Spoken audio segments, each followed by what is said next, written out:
تعهد به خدمتگزاری دارد. اینها تمامی مراکز رایدهی را با تدابیر جدی امنیتی تحت پوشش دارند. اینها به هدف آینده روشن و صلح آمیز برای مردم در مبارزه هستند. بله، این قهرمانان نترس شب و روزشان را برای آرامش مردم خویش فدا کردند.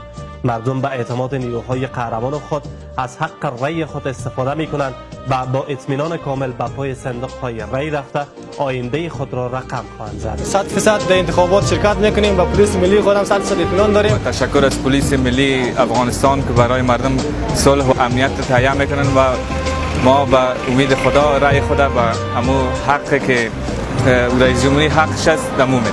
تشکر از پلیس به خاطر امنیت. تمام نیروهای امنیتی و پلیس ملی به خاطر تامین امنیت در روزهای انتخابات تشکر خاصی می‌نماییم. ما به اعتماد از اینکه پلیس میتونه امنیت ما رو تامین کنه در انتخابات شرکت میکنیم. تشکر از نیروهای پلیس امنیت ما رو میگیره. میتونیم دلجا ما رای بدیم. ما به اعتماد پلیس خود پر بعد انتخابات ان شاء الله شرکت میکنیم. ما به اعتماد پلیس خود روز شنبه بخیر میایم رای میدیم. هیچ کس هراس و بیم از ناامنی ندارد.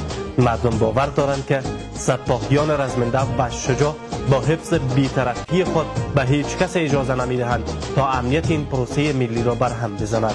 پلیس از ماست و برای آرامش ما تلاش میکند.